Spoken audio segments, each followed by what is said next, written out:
Dark symphony of power when the addicted run the world. Scene. The lecture hall grows even quieter, as if the very air has thickened with tension.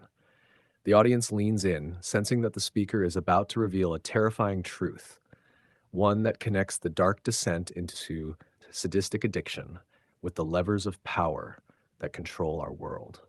As we've journeyed into the mind of the sadist, unraveling the neurochemical mechanisms that drive their addiction, a chilling realization begins to surface.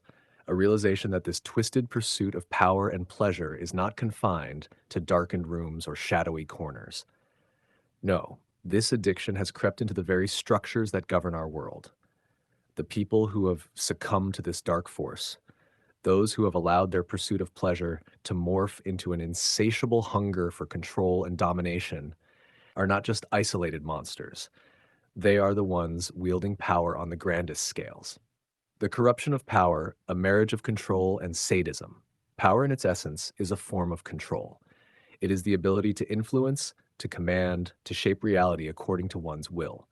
For those in positions of authority, this power can be intoxicating. But what happens when the pursuit of power becomes entangled with the mechanisms of sadistic addiction? When the drive to dominate others becomes more than a means to an end and instead becomes an end in itself, a source of pleasure, of perverse satisfaction? Imagine a world where the leaders, the ones making decisions that affect billions, are driven not by a sense of duty or a desire for the common good, but by the same dark cravings that consume the sadist. Their addiction to power becomes a gateway to greater and greater acts of cruelty and domination, all in the name of securing their position at the top. Every act of oppression, every manipulation of truth, every sacrifice of the innocent is not just a strategy, it is a high, a neurochemical reward that reinforces their need for more power, more control. The pathway to tyranny, how addiction shapes governance. At first, it may seem far-fetched to connect the psychological profile of a sadist with those in positions of leadership, but consider the mechanisms we've discussed: the gradual desensitization to ordinary pleasures, the escalating need for more intense stimulation, and the eventual fusion of pleasure and pain. Now, transpose this onto the political and corporate arenas. Leaders who begin with a simple desire for success and influence may, over time, find that the satisfaction derived from these achievements diminishes. They become desensitized to the power they wield, just as the overindulgent pleasure seeker becomes numb to ordinary joys. To recapture that feeling of potency, they begin to push boundaries, experiment with unethical practices, and flirt with the forbidden. They manipulate economies, engage in covert wars, exploit the vulnerable, all to feel the rush of control. As these behaviors escalate, the lines between governance and tyranny blur. The power becomes addictive, and the leader's actions grow increasingly bold, increasingly cruel. Each act of domination is a step further down the path of sadistic addiction. They become detached from the consequences of their actions, their empathy eroded by the same neural rewiring that afflicts the sadist. They justify their deeds in the name of security, progress, or economic growth. But beneath it all lies the same neurochemical craving, a hunger for the high that only absolute power can provide. The global implications. When those addicted to power and control occupy the highest positions in society, the entire world becomes their stage. The consequences are severe, as these individuals are no longer guided by rational decision-making or moral principles. Instead, their actions are driven by a need to sustain their addiction, to perpetuate the neurochemical rewards that come from exerting their will over others. Consider the atrocities committed in the name of power: genocides, wars, environmental destruction, the exploitation of entire populations. These are not merely the byproducts of bad policy or misguided leadership. They are the manifestations of a deeper, darker addiction, one that sacrifices the well-being of the many for the neurochemical gratification of the few.